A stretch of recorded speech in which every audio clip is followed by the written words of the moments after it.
Hi, everyone. I'm Lisa Bragg, and welcome to Bragging Rights, a very exciting show. First time we're doing in the evening, so welcome. Glad you're here with us. And I have with me Meggie Palmer from Pet Talk Her. Oh gosh, it's evening for me in my time. What time is it where you are, Meggie? So I'm here in New York City and it is 7 p.m. Eastern time. A big hello to everyone joining us from right around the world, I suppose. Oh, I thought you were in Australia, so that's great. You're actually closer than I thought. Yeah, and you can probably tell from my accent, I'm originally Australian and I migrated to the United States a little under 4 years ago. So this is home now, but look, in non-COVID times, I'm back in Australia quite a lot. Now, not so much because I have to do a 2-week hotel quarantine.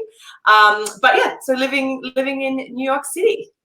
Now I'm just looking down because I'm looking for you, the audience, to also join us in our conversation. So I want to know, first of all, where in the world are you from? Are you in Australia right now or New York? Or we had people last time who were in Geneva. So we'd love to hear from you. Mexico, would love to know where you're watching from. Maybe you're in local to me and you're in like Kitchener-Waterloo or downtown Toronto where I am right now. So we'd love to hear where you're from. And we'd love for you to join in our conversation tonight too and tell us about some of your stories, your questions that maybe we can answer. And Meggie is an expert in so many things, especially in negotiating. And we'd love to hear, well, your wins too. So tell us your story and get it out there. So, okay, so we have somebody joining us right now, so that's good. Let us know where you're from. So Meggie, you know, you have a long list of things that I can talk about. You know, we both have the same background as TV news. But then we've also developed our own content companies and had that a big go. But you're also really important to talking about the diversity, inclusion, and the gender pay gap. Tell me, what would the title be beside that? Tell us a little bit about that. Yeah, so listen, I mean, the gender pay gap is something that I'm really passionate about, and it's something that I experienced in my own career when I was a journalist, similar to your sort of previous life as well, Lisa. So it was my own experience that made me really interested in how you could help solve that problem. And so there's a bunch of different reasons that cause the gender pay gap. We know that part of it is because of the types of jobs that women typically are in more than men, which often pay less. So, for example, there are more women nurses than there are women in banking. And we know that nursing pays a lot less than, say, financial services. So that's one of the reasons for the gap. The other reason is due to caring responsibilities. So women on average take more time out of the workforce, either for children or to care for elderly relatives. And then the third thing that causes the gender pay gap that I'm really passionate about changing is discrimination and unconscious bias. So that's something that is, for better or worse, ingrained in us from a very young age. So, for example, Lisa, little boys actually get more allowance or pocket money, for those of you joining us from Asia Pacific, than children or girls. So that gap, would you believe it, actually starts when kids are kids. And we know that gap continues to rise throughout our careers, and it's particularly worse for women of color and Latinx women as well. So it's a problem I'm really passionate about. That's why I founded Pep Talk Her. That's why I built the free app to help you track your successes, such that when it comes to performance review time, you can use the data to back up your argument as to why you deserve that raise or the promotion. Okay, so many great things to unpack there. I know I can't let it go by, though, about children. I have a daughter, and it's a lot of the language that we instill now, and I'm just have a podcast released that talks a lot about the gendered language that we associate with money and finance, and that really young age that we start giving gendered, you know, we might say something like shopaholic, or we might say something like gold digger, and it's part of our songs and our culture and just language that we don't even think about, but it matters. Yeah, when we're our age, right? It matters when we implant that in my 10-year-old daughter's head, that language. It does, because all of those, it's an innocuous comment here or there, right? But over time, if you're hearing those things, if you're seeing those stereotypes from the age of 3, 4, 5 years old, if you see that for 20 years, when you're 25, you have a reasonably ingrained view of yourself, of your views on money, on how you perceive your worth and your value.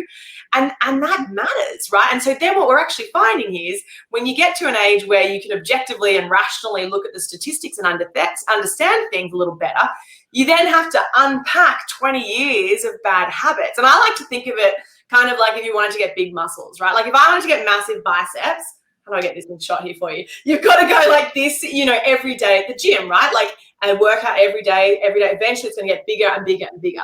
And it's the same with like your mind and your perception around things like money, value, and salary, right? You have to really train yourself and teach yourself and use language and words and surround yourself with people who use words and phraseology that positions your value in the way that it should be, right? Because if you're always hearing these negative connotations, that's what you start to believe is a reality, as opposed to if you can frame it in the positive and start to really shift your mindset in that direction. And that's like, honestly, that's a big part of the psychology behind the app, right? Because it sends you reminder notifications every week. And if you track your successes every single week, at the end of the year, you're going to have 40, 50, 60 achievements, right? And so your brain is constantly reminding itself, look at the success that I had, look at the success that I had, look at the win that I had, you know? And especially when you see that written down, it's very, very powerful because your brain starts to believe that, as opposed to what we often do, which is beating ourselves up about the goals we missed, the mistakes we made. So it's really about shifting your psychology to focus on the positives. And Libby says, we say these things so often they lose their meaning. And that is so true. They lose their meaning. And then we don't get the value to the words that matter. And so that's why I love Pep Talker, the app, because it's your online brag book. We forget to think about and collect our stories. You know, back in my day in TV news, I would collect those thank you notes. And sometimes I stumble across them when I'm getting ready to move. And it's like, oh, thank you for doing this story. And it's like, oh, forgot how much that mattered to me. Or even now when clients send it a note and it's online and then you forget to mark it and save it. So you found great success with people having that online reminder from Pep Talker. Tell us about that. Yeah, and look, we know from very, very smart psychologists, people who are a lot smarter than I am, who've done research that shows that they call it the nudge theory, right? You can nudge yourself and your mindset and your behavior in the right direction, right? So tracking those successes, focusing on the wins, it allows you to shift your mindset around your perception of yourself. And once you've done that, you can then shift your behavior. So once you've got, as I said, it's free on Apple and Android. Once you've got the successes written down here, you then have the data to change your behavior so that when you go into a promotion conversation or a new job or a raise conversation, you can say, listen, this is what I believe my value is, and this is why. Because last year in the company, I brought in XYZ dollar signs. You know, I contributed to the culture in ABC ways. And, you know, here's the other things that I've done within the business. And that has meant ABC for the business, which is why I deserve, you know, X amount of money. So yeah, and look, we've had people who've used the apps. One woman got an $83,000 pay rise, which is pretty crazy. And it's very common, you know, every week we get messages from around the world of men and women who've had $2,000, $5,000, $15,000 raises purely by putting the data behind those conversations. I mean, you've got to be great at your job and you've got to ask the question, but then you've got to have the data to back it up so that you can make it easy for them to say yes. If you just walk in and say, hey, I want to raise, they'll be like, cool, why? And so then if you can say, well, listen, this is why, this is why, this is why, this is why, this is what this client said, this is what happened here, this is how much I've earned the business, you know, all those kinds of things. And the beautiful thing is that can carry throughout your career. It's not just getting that one raise, but you can say, here are the outcomes, here are my case studies, here's the data, here are all the great things, and carry that through your whole portfolio of your career. So it's not just one place, it's ongoing, and that's the long game that you're playing with it. That must give you shivers when you get those emails. Yeah, I mean, well, look, it's great, and you know, like we can only take so much credit. You know, the responsibility is on the app users to do the work. We're just delighted. Like it's the best part of the job is when you get those emails and someone's like, oh, just so you know, like I had that conversation with my boss. I read the cheat sheet. I took the app in, and I had that conversation, and this is what happened. And you know, sometimes, as with any negotiation, you can never know what the outcome will be, right? And typically there is a level of imperfect information in every negotiation. But I think what we really want to do is give people the data and the confidence to have that conversation, right? And a step-by-step guide on some of the things they should bring up, ways to pivot the conversation, and tactics that you'll typically see used in these scenarios so that when it happens, you're not surprised. You're very aware of what is going on. So you're called a confidence creator, but I want to know, how do you pep talk yourself before you go into a big, I know you didn't pep talk yourself into this, but before you go in a big high stakes thing, how do you give yourself the pep talk? Or even think back to when you're younger, or, tell us what's your secret. Well, so my thing at the moment, as with everyone, probably a lot of people joining us today, I am working virtually now for a lot of our client work. We work in-house with Fortune 500s. We do a lot of work with Salesforce, Pure Insurance, just like AIG Insurance, all those sorts of companies. So it's all virtual now. So what I actually do before my big presentations is I put my Spotify on and I listen to Taylor Swift because I love Taylor Swift and I love that energy, and it kind of just really motivates me and gets me really excited. Because something that's really interesting, and I know you know this through the work that you do, Lisa, is that actually when we're talking about communication, the words that you say are actually only 10% of the equation, which kind of blows my mind. But the way that you say the words, the way that your body language is experienced, the tone of your voice, are you yelling or are you speaking really softly to get a point across, right? All of those things, the tone, the inflection, your gestures, that all contributes to how someone perceives you. So for me, when I'm running presentations, I guess a way that I pep talk myself is listening to really great music that I love. And sorry if no one's a Tay-Tay fan, but I love her. So I listen to a bit of Taylor. And then I think, in terms of pep talking myself, throughout my career, I've just been so lucky that I've had obviously a few shocking bosses, which really enormously dented my confidence in a huge way. But the flip side of that is I've had unbelievable mentors who supported me, who believed in me, frankly, before they should have, who helped me, who gave me harsh but fair feedback, and who kind of still to this day have my back, and it's like, it's those people and the friends in my life who will just like send you a nice text, or who you can, call or SMS when you're having a really rubbish day and you just like kind of need to share that with someone. So for me, it's like the community that I have around me. That's really what helps me when I need a pep talk as well. Yeah, because we need those cheerleaders. We definitely do. Yeah. You brought her up, so I'm going to have to go there. But, especially now, it's hard when the hater's going to hate. Like, sorry, but I have a 10-year-old. But, like, how do you deal with that when you try to shake it off? How do you really help people through that?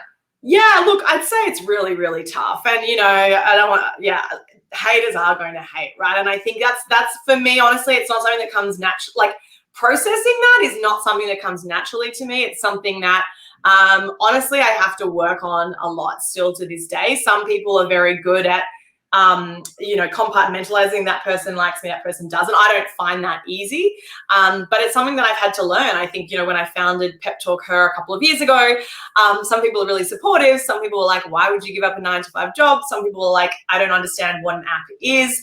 And I think it's just like finding that tribe of people who do understand and who do believe and who will kind of support you. But like, honestly, again, I think it's also the tangibles. Like sometimes I'll just like, the app sends you notifications to put in your wins, but it also sends you like motivational quotes. So there was one from Oprah that popped up this week, and that prompted me to enter a win that we'd had this week with a very big client. And I was just like inputting the info, and then I saw like you can put photos into the app too. And I saw a photo. I keynoted at Dreamforce last year, which is Salesforce's big conference, and I had a photo that popped up in my memories from last year through the Pep Talker app. And I was like, oh, that was really fun. And so things like that as well kind of just help me go from like, maybe if I'm here, to be like, oh, okay, I've got this, like, let's keep going. I think it's just like getting over those humps or those hurdles, so you can just kind of, it's like one step in front of another, Yeah, and just surround yourself. So you've said, surround yourself with a great community. Keep track of all of your wins through Pep Talker or your own Bragg book, whatever it is. But Pep Talker gives you a reminder, so that's a good place to go. Yeah. And I think too, mentoring each other and being there for each other as part of community is really, really amazing. Now you're also coming out with a new course, and one was navigating office politics. One element of it is navigating office politics when we're all remote. So tell me a little bit about your thinking with that. Yeah, so one of the things is over the last couple of years, we started as a company that was really focused on consumers, and that's why we built the app, which is free, and we have a big Instagram community and stuff like that. And then, most of our revenue actually comes through our corporate clients, which we love, and we're so fortunate that we work with such amazing people here in the United States, a little bit in Canada and Europe, and then a lot in Asia as well. And what I found was I was kind of missing that one-on-one coaching with our community, specifically the people that maybe weren't getting our training programs through their corporates. We wanted to kind of continue to support them on a really bespoke level. So we're launching a new group coaching program that I'm running myself, and we did some research interviews about what are the challenges particularly facing mid-level professionals at the moment in the sort of COVID era. And one of the key things that came up is, well, the three things that really we focus on based on the research is the pathway to promotion, which, is always a challenge. How do you get from, say, director to VP? The second thing is negotiating for yourself in salaries, but also in terms of the business. How do you do those seven-figure deals? How do you negotiate in a work context? And the third thing was around office politics. So I didn't actually realize until this research how much of a problem this has become even more during COVID. Because typically you can sort of navigate a bit of the politics in the office, and you can be like, John's in a bad mood, Susan's got some stuff going on, okay, I won't talk to him or her today. But when you're sitting in your home office, it's really hard because you don't get those cues. You can't walk past someone's office and see what mood are they in today, or how are they interacting with the CEO. You don't get those cues. So that's the other third thing that we're really focusing on in the new course is how do you strengthen your existing network and your existing relationships, and then how do you continue to kind of navigate that in a Zoom remote world that we're in now.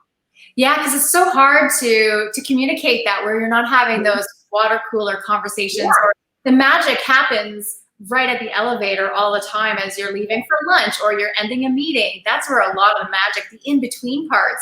And when we all hit leave meeting, it's over, and then we're dealing with whatever's beside us behind the scenes. So it's really hard. What's your suggestion? Do you have any from your research? Have you started giving some advice and some coaching as to what people should do? Yeah, I think you're quite right. I think typically you end meeting and it's kind of done, but it doesn't have to be that way. And I think in some ways working from home is easier for some people, and then in some ways it's actually a lot harder. And what I will say is that you do need to make more of an effort to continue strengthening those relationships, right? And so you need to make time in your calendar to just pick up the call and say, listen, I just wanted to see how are you getting on? How are the kids? What's the plan for Thanksgiving? Having those relationships. I think the other thing is let's not underestimate the power of a good old handwritten note, because it's so hard. How do you stand out now?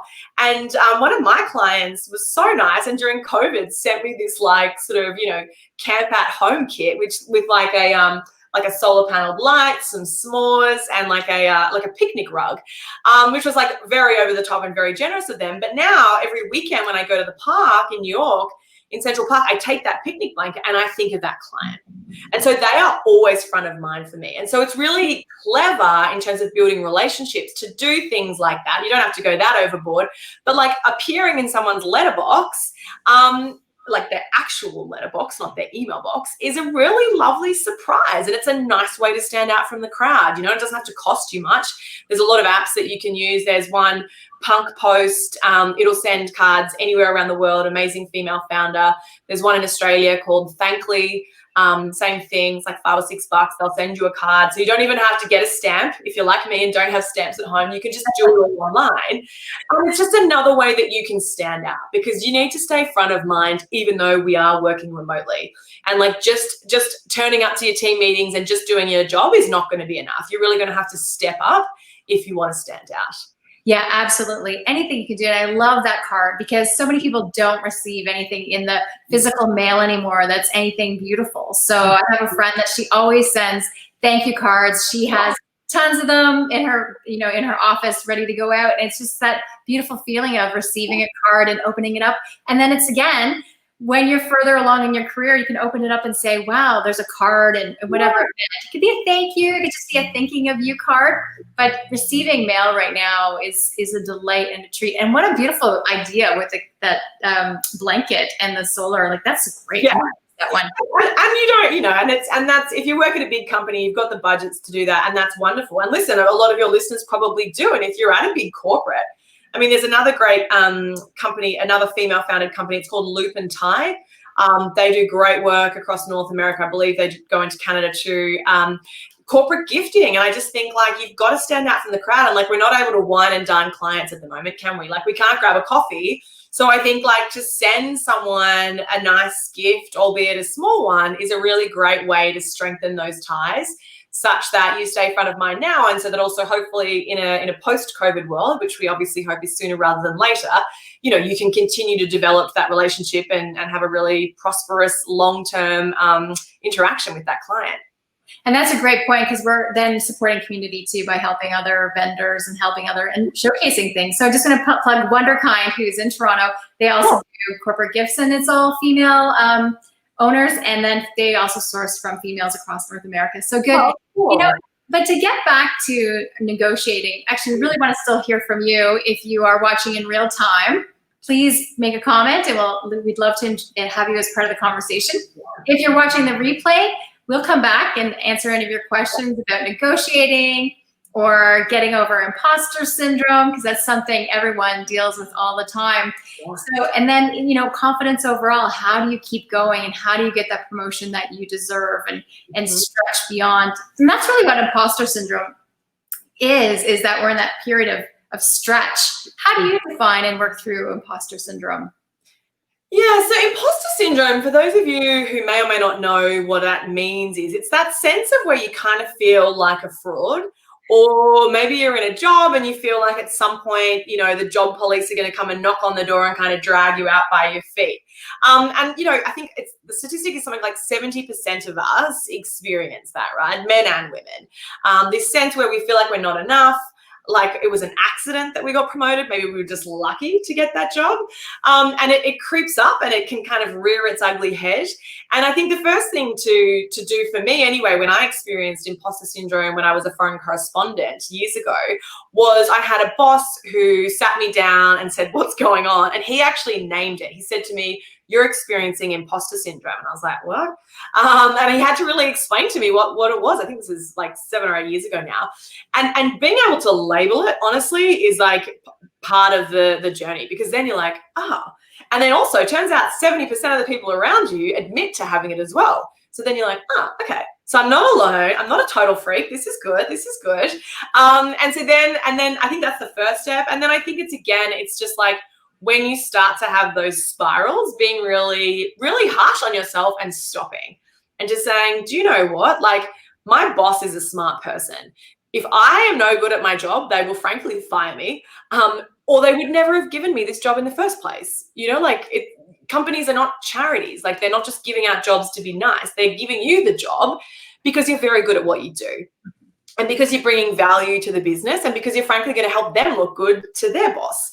And so I think when you can kind of just try and rationalize it a bit and be like, okay, well, they do pay me, so it's not like for charity reasons. I think that's really helpful. And then again, I think it's, for me anyway, it's a muscle that I need to, how do I get my muscles in shot here for you, Lisa? I need to stretch it. I need to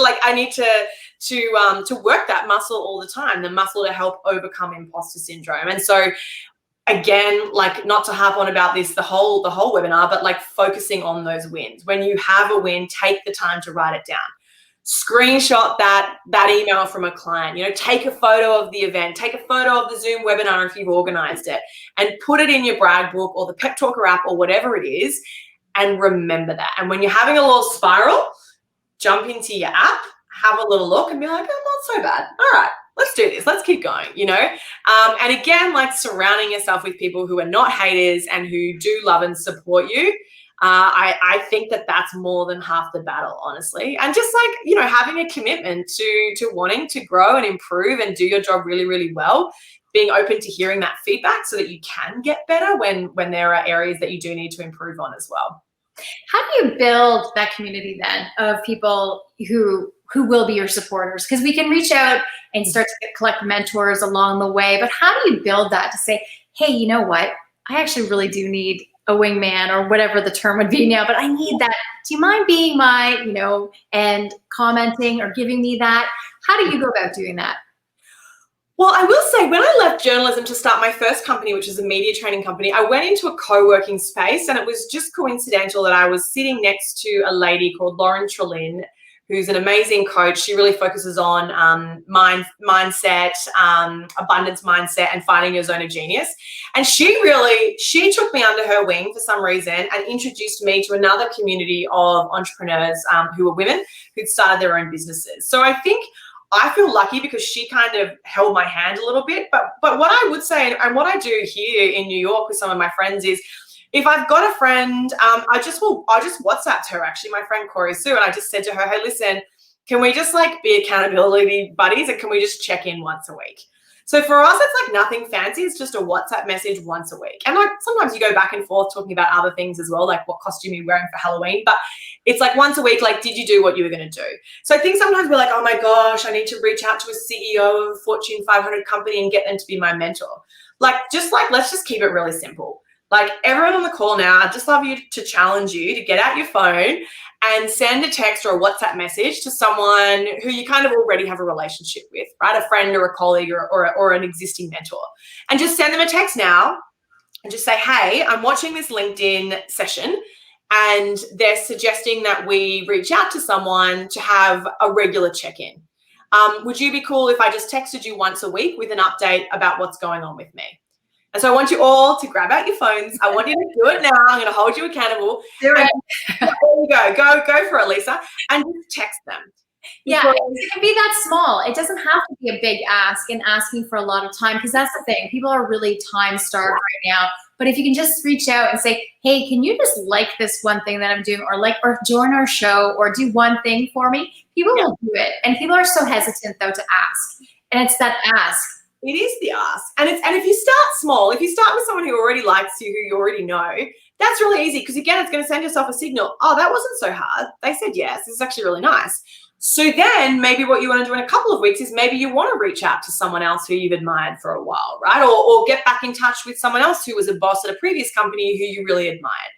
And I think like let's just like keep it simple. And also, making it really easy for them to say yes. Like don't say, can I take you for lunch, for a 3-hour lunch once a week? Like, no, that's too much, like keep it really simple, but also see what you can do for them. Like, how can you help them? And so, yes, you want them to like your post, or yes, you'd love them to hold you accountable, but also, can I invite you to come on a panel at our company? Or could I like some posts for you? Or could I be a guest on your show? Or can I suggest 3 people who would be great for your show that may save you some time, right? Like, think about giving back to the other person as well. There's a great concept that I heard a woman in New York say once, and she refers to it as the give, give, get. So like giving, not with an expectation of getting, but like you don't get straight away, and you shouldn't expect to get something from people straight away. You should always offer to kind of be of service, pay it forward, help them out, and then people are much more likely, it's just the way that humans work, we're then much more likely to want to reciprocate. Yeah, because it's all a value we can bring to the world. And then you will get, just don't ask for it. It will come. It does happen for some strange reason that you will eventually get something from it. And it may not be exactly how you thought it would be. Yeah. But the value you give the world, value, for sure. And it's always like, I'm always amazed by people, like some people in my journey with Pep Talk are like, obviously a lot of my dear friends have been unbelievable, but then people that I didn't even really know them that well. I didn't even think that we were that good of a friend. And sometimes it's those people that just like really surprise you and are so kind and will just always be there to support you. And those people do exist for everyone who's watching, no matter what industry you're in. There are people out there that you don't even know about that are 100% cheering for you when you least expect it. And I think that's a really lovely thing when you start to put it out there, when you start to offer to help others and support others, those people will come out of the woodwork and help support you too, which is just such a wonderful thing, That is so beautiful. I love that yes, there are people waiting to help you. Just get out there and help other people too. So, and I know you are doing so many things. So what do you want to promote, talk about, a call to action as we wrap up our conversation? And John, I know you have a question. We'll come back to that and answer it in the comments later. But what would be your ask? How can you be of service? All the great things that you're doing. Yeah, listen, I mean, thank you to everyone for joining. Like, definitely add me on LinkedIn. I'm Meggie Palmer, Meggie. Love to connect, love to hear a little more about your story. And then if I can help support any of you, we have cheat sheets on how to start employee resource groups, how to negotiate for your salary. So you can drop me an email, Meggie@peptalkher.com, Meggie @peptalkher.com, and I'm more than happy to personally email you those sheets through to help support you. And listen, download the app, let me know what you think. Always open to feedback, good, bad, or otherwise, and it would be great to stay connected. Yeah, thank you so much for joining us. We do have our new LinkedIn group if you want to join. It's going to be Bragging Rights, and it's a collaborative community on LinkedIn. And if you also want our newsletter, it's at lisabragg.com, ask@lisabragg.com. But I will put all those links in the LinkedIn Live after the show. But Meggie, thank you so much for joining us. It was so great to see you again. What a pleasure. Thanks everyone for joining. Cheers, Lisa. Appreciate it.